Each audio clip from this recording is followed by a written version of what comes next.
Good morning or afternoon. Thank you for joining FSMA Fridays. Delighted to have so many people joining us. My name is Jill Bender with Safety Chain, and as always, it looks like a large crowd is starting to pour on. I'm also delighted to have Dr. David Acheson with us this month. Good morning, David. Good morning. Good morning. So I'm very excited this month. We are actually going to continue the dialogue on environmental monitoring.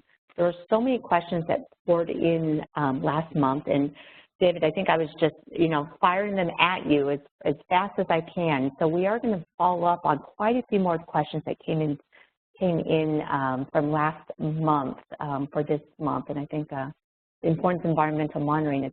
I'm delighted that we're going to continue that conversation. As always, with our FSMA Fridays, you all will get a link to the recording early next week. Questions are always encouraged. Plop them into the Q&A tab if you're logged on. Privacy is important, so you'll only see the panelists. And I think with that, we will get going. So as I mentioned, we have Dr. Acheson with us today as part of the TAG team. And if you could share, what's the latest with FSMA? Well, thank you, Jill, and thanks to everybody who's joined us again for a FSMA Friday. It's always fun on a Friday in August. Towards getting the end part of the summer is that so many people are still interested in talking about FSMA. Kind of sad in a way, I suppose, but thank you for joining us anyway. Yeah, the latest from FDA. Well, we've had a few excitements, I think, in the last month. And I really want to sort of focus on two areas. The first is that the FDA has now come out with a food safety plan builder. I don't know whether any of the listeners on this webinar have had a chance to download it and look at it and play with it. I have managed to do that. I will say, as a little bit of a sidebar, is that I had a nightmare actually getting it to download and to unzip. But and I'm pretty good at that generally. But we had to get our tech guys on it and help me figure it out. So. Anyway, that was a little bit of a challenge, which doesn't sort of bode well for the content. But once you get in there, there's a lot of good questions. There's a lot of things that are leading you through the thought process. So if you're on the call and you're sort of wondering whether there's some tools out there from the regulators to help you build your food safety plan, the answer is yes. They are now alive and well, and take a look. There's some good stuff in there. I will say that based on my look at it, I think everything that we've been saying is on track. So if you've been following a lot what we've been talking about for the last several years on FSMA, I think you'll be in a good place. So that's one important piece of news. The other, I think, big thing to touch on is the agency came out with 3 new guidance documents, which are really focused on some of the major issues around the exemptions or lack thereof for those in the seafood industry, the juice industry, and low-acid canned foods. If you remember, some of the major exceptions for FSMA preventive control rule compliance were for those under juice HACCP and under seafood HACCP. There were also some exceptions for companies under the LACF, low-acid canned food regulatory requirements. These guidance documents have really gone through FSMA, all of it, all of the major rules, and laid out what the FDA is expecting you to do in terms of if you're in juice HACCP, seafood HACCP, or LACF. And if you are in one of those spaces, take a look at it. If you want the digest, the TAG newsletter from this week was focused on the seafood and the juice guidance documents, and last week we did a little digest on the LACF part. I think the key take-homes from these are that if you are in those spaces, juice, seafood HACCPs, or LACF, there are important parts of FSMA that do still apply, particularly the sanitary transport and the food defense parts. There are components around the GMPs that you need to make sure that you're current with the new requirements as opposed to the old requirements. The fundamentals on the preventive control rule you know, your hazard analysis and all of that is indeed that is exempt because the HACCP programs are designed to cover that. But if you're in that space and you have been working under the notion of, well, FSMA just doesn't apply to me, then you've been wrongfully informed. Let me put it that way politely. Take a look and just make sure that you are tracking with what you're supposed to do so that you're not going to fall on the wrong side of a regulator. So I think, Jill, those are the key things. It's the Food Safety Plan Builder. And as always, we love feedback on FSMA Fridays. So if you've been in there and you've used it and you found that it works really well and you want to share, please. If you found that you've had some challenges with it or you think there's some things in it that aren't right or great things to discuss on FSMA Friday, share those too. We'd be all about that and bringing those up as topics on future FSMA Fridays. So with that, Jill, let's dig into today's topic. Yeah, and I'll just make a note on the, you know, if the folks do start playing with that tool, perhaps we could even do a quick poll on FSMA Fridays as far as usage, just to get survey a barometer check on that. Yeah, great idea. Yeah. And I think also you did mention too with regards to being prepared, especially now with juice and seafood, but just in general, we had mentioned last month about sharing stories with the if the FDA has come to visit under compliance with FSMA to share those. So as we go along here at the very end, if you all have had FDA visits and have some sort of stories to share, please put those into the questions as well. We'll share those. So with that, yes, let's get started. Regards to our discussion, we're continuing the dialogue, as we mentioned, on environmental monitoring. And one question that came in from Mary is, can you talk through the ready-to-eat? For instance, is raw flaxseed a ready-to-eat product?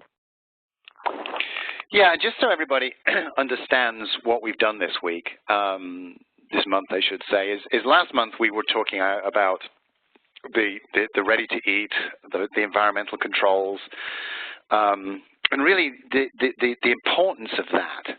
And it's as we were going through that, as Jill said earlier, we didn't have a chance to get to all the questions. And as we were looking at the questions that we didn't get to, there were a number that I felt were broad enough for us to put back on the table and continue this dialogue around ready-to-eat and environmental control programs.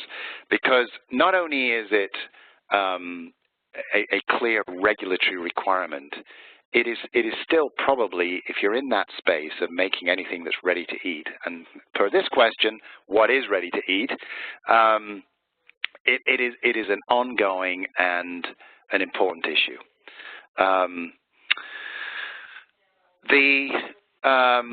So can you, this is a question from Mary, and she says, can you talk through ready to eat, and is raw flaxseed a ready to eat product? Well, I think there's been many people asking the FDA, can you define ready to eat for us? You know, what are you thinking ready to eat? And so far, I don't think we've really seen a good and clear definition that we can get behind of what is ready to eat. The goalposts on ready to eat keep moving. And I hate to use this term, but it really does fit with this to say it depends. If we look at some examples, and flour is the one that I think we'll be most familiar with. Let's talk about that just for a minute. I think probably everybody on this call is well aware of some of the recent recalls that we've had from some very big flour companies, flour milling companies, around the challenges of E. coli, the sort that cause hemolytic uremic syndrome, STEX, in flour that have been linked to illness. Is this something new? We've always known salmonella is present in flour at low levels. Is that considered an adulterant? And this is where the it depends comes in. I think it's very evident today, in today's regulatory environment, that if you are making or producing, selling a product, and I'm going to use raw flaxseed per Mary's question, if that raw flaxseed, however it's being used by the consumer, has been connected with an illness, or with an outbreak, then the FDA are going to approach you like it's ready to eat. You'll be recalling that product. You'll be looking at having to try to control those risks. So when we look at regulatory actions around foods that may be determined to be not typically ready to eat, if there's a problem with them, then they are treated as if they're ready to eat. Now, that's one half of the equation. The other half of the equation, and I was actually on a call yesterday with a company that mills a variety of different grains to make different flakes and flour products.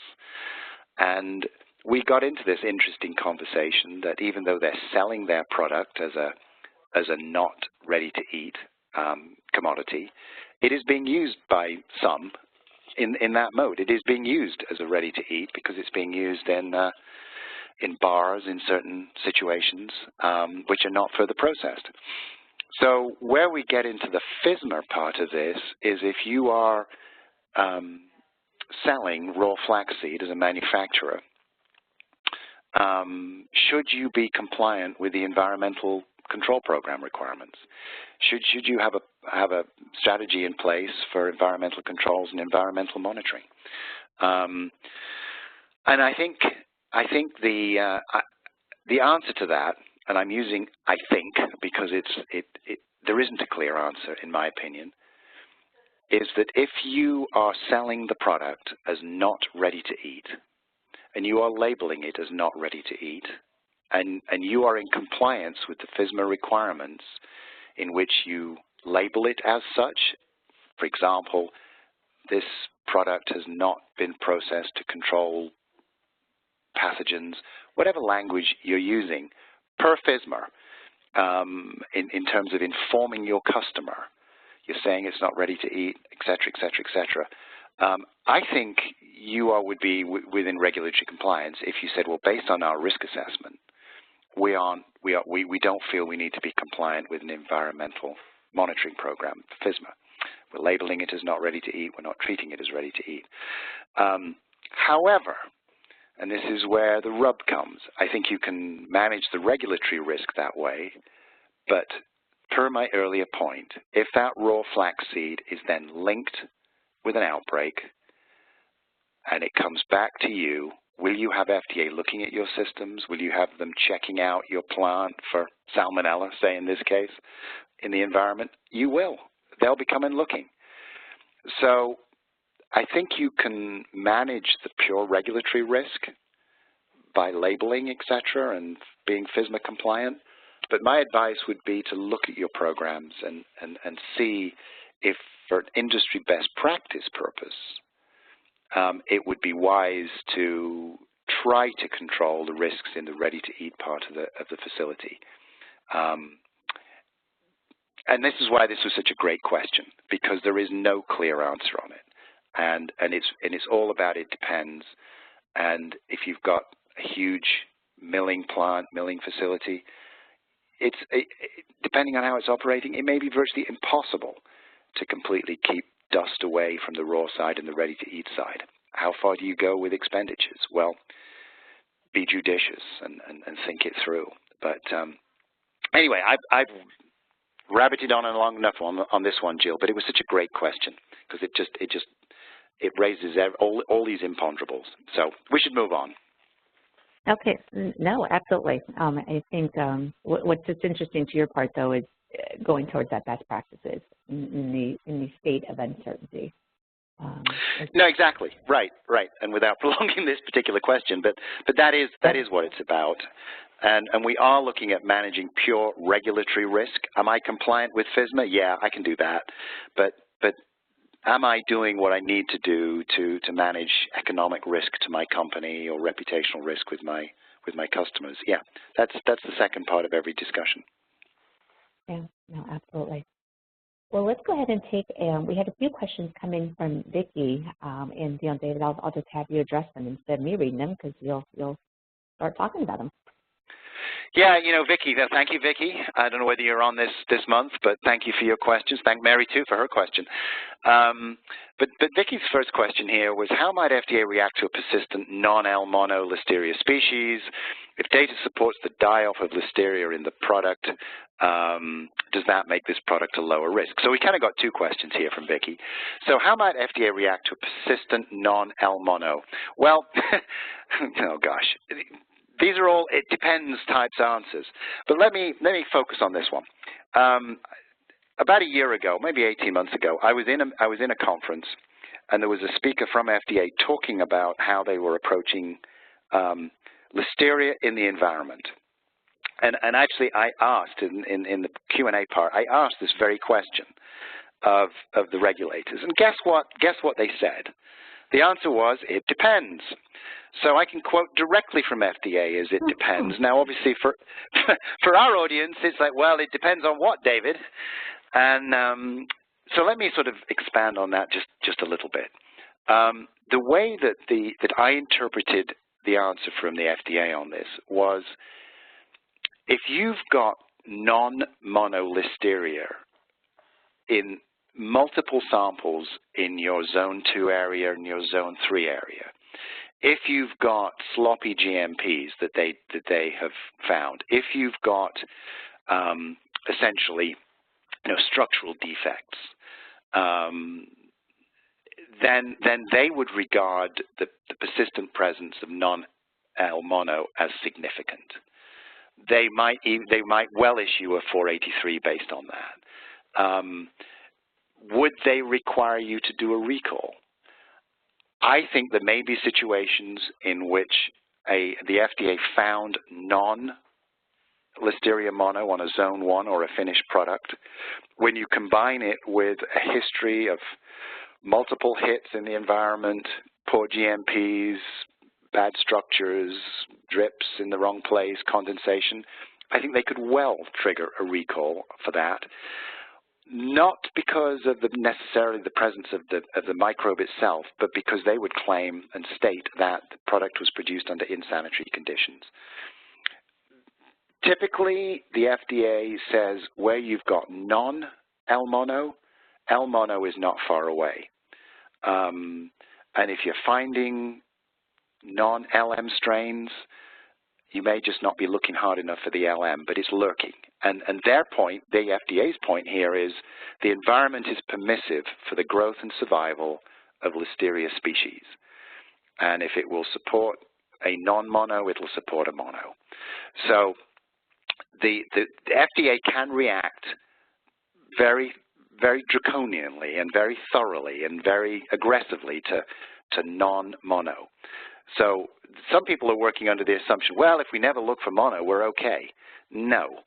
The whole point here is if, and I think many in the industry subscribe to this, if you're finding non-mono, treat it as if it's LM, which most people do, and that's my advice, do that, because the FDA probably will be doing the same.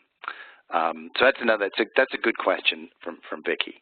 Second part to Vickie's question was, if data supports the die-off of listeria in the product, does that make this product a lower risk? Well, of course, it does. If you've got data that make the LM die in the product, then over time, if you've got LM in there, then the infectious dose, i.e. how many listeria do you need to consume to get sick, is you're going to be below that. I think, so on the face of it, this question is yes, if the data supports the die-off of listeria, does it make it a lower risk? Yeah, for sure. Now, where does that sit from a FSMA regulatory perspective? Keep in mind that if your product is exposed between processing and packaging, then you would need to do an assessment to determine whether there is an environmental risk for listeria or salmonella, or both, depending on the environment that you're in. And if you've determined that there is a risk and that the product is not further processed to destroy environmental pathogens like salmonella and listeria once it's in its final package, In other words, if it was HPP treated, if it was irradiated, if it was cook in bag and further pasteurized in some way, then that lets you off the hook. But assuming that that's not the case, the only other thing that I believe lets you off the hook is if the product is formulated to actually kill, destroy those environmental pathogens that you might be concerned about. Some level of die-off is going to reduce the risk, absolutely. Some level of die-off, but not essentially formulation to destroy LM, I don't think gets you out of having to have your environmental monitoring program. So to recap on that, if you've got exposed product, you're putting it in a package, it's not formulated to kill listeria, but you'll get some die-off, I don't think that's enough, in my view. I think the expectation from the FDA is that you need to have that formulated to kill the bugs. And if you don't have that, then you need to do the environmental monitoring. So good points from Vickie. So thank you, Vickie. Let's move on, Jill. Okay, no, great. I'm sure everyone's either scratching their head and going, oh no, or they're going, uh-oh, time to reassess here.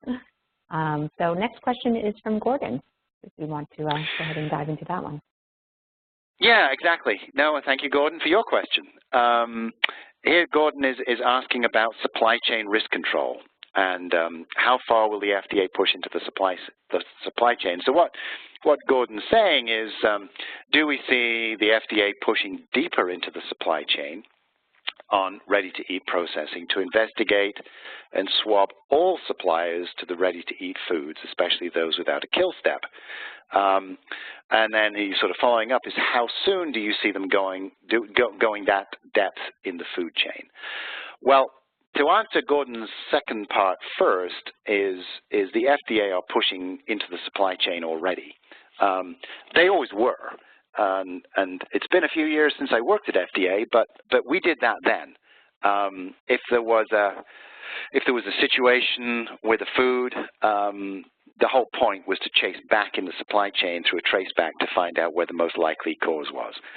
And this particularly was in the fresh produce space, where you might get an outbreak linked to a particular produce item, and you're wanting to chase back through handling, repacking, sorting, farm levels to see if there is any point where there was more likely than other to be the source of that.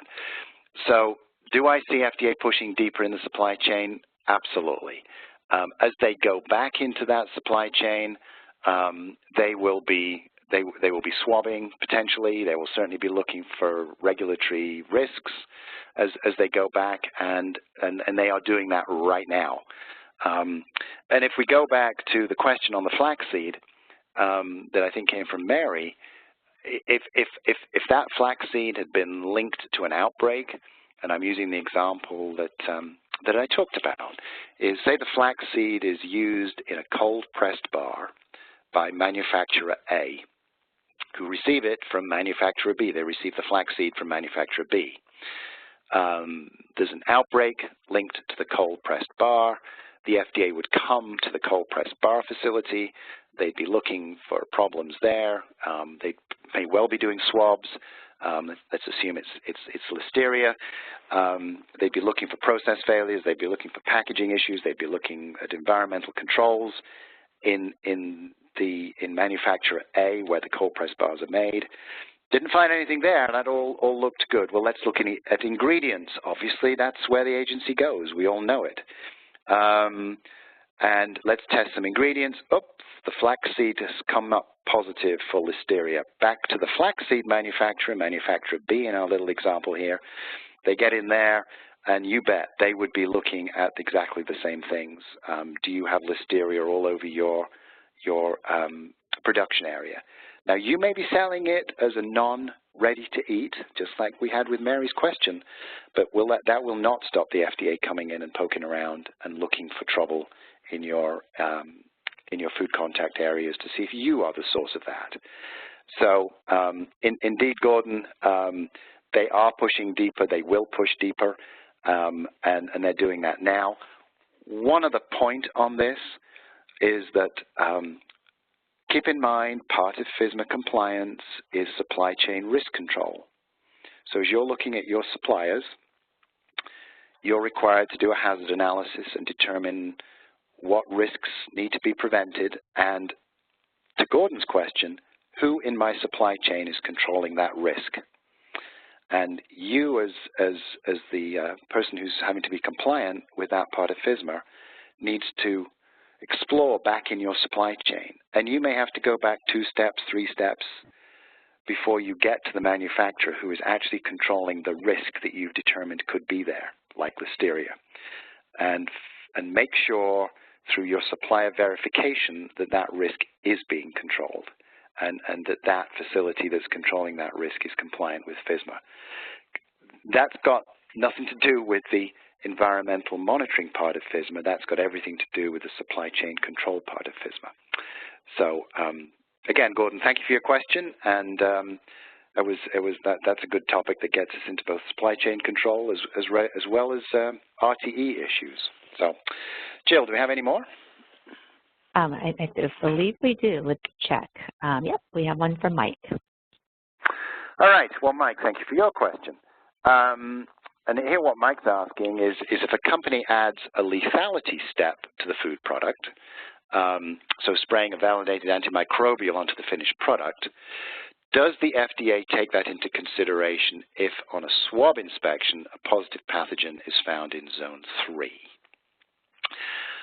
So what Mike's asking here is that we're operating in a situation where we have a risk control step on the final product, where we're spraying it with something antimicrobial, and we've found a pathogen in zone 3.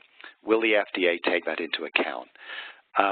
My answer to that is that they absolutely should take that into account. And if they didn't, then I would be arguing very strongly, if this was one of my clients, to say, okay, FDA, you might have found a zone 3 positive, but we've got mitigation steps going on on the final product that's going to help reduce this risk. Because what risk are we trying to avoid here? We're trying to avoid a regulatory action. We're trying to avoid a recall. We obviously don't want to make people sick. So this would be an example where you could leverage what you're doing. It's short of a final cook step or a pasteurization step, sure, but the answer is, yeah, this is going to help. This is going to help reduce the likelihood of you having to recall the product. Now, let me add to that a couple of thoughts.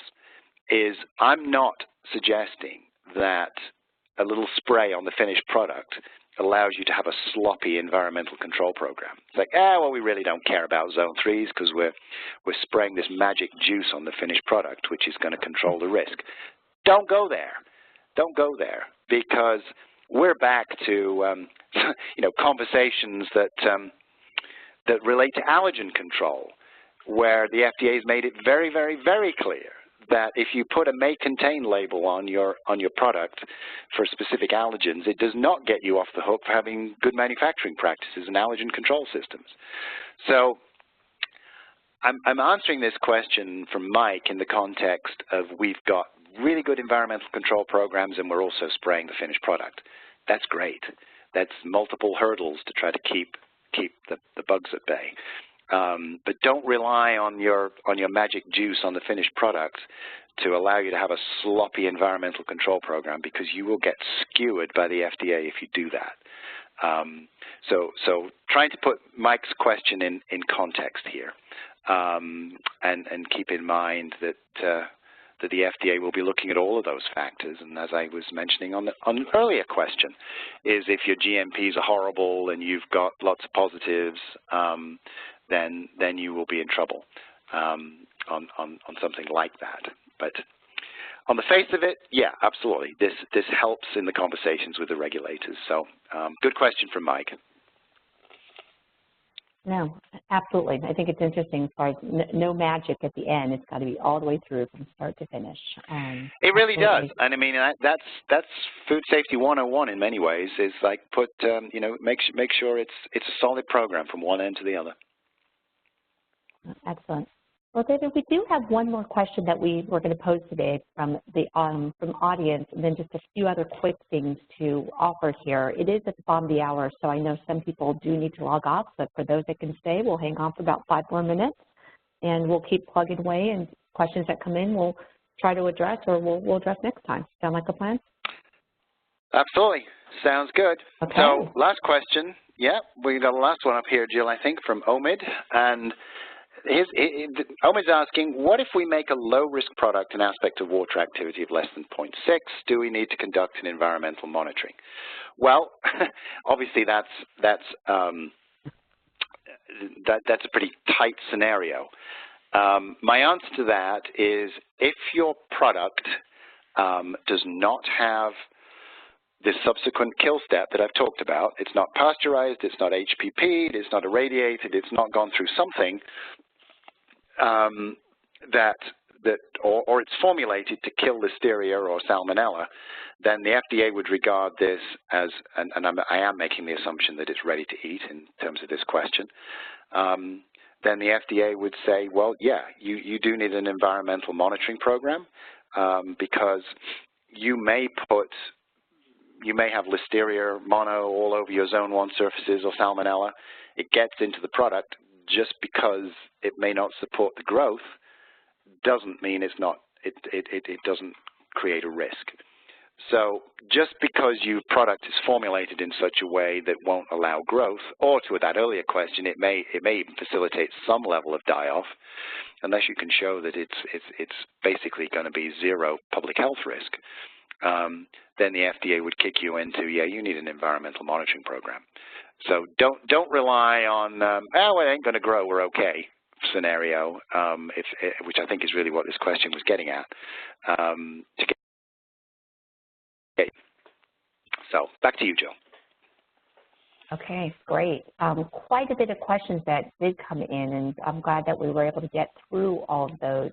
In the interest of time, I do think it would be important to share if anyone has specific FDA visits that happened in the past month. I don't see anything that's come in, and or we could table that to next month. I don't know if there's anything on that you want to share there, David, and we'll keep moving on.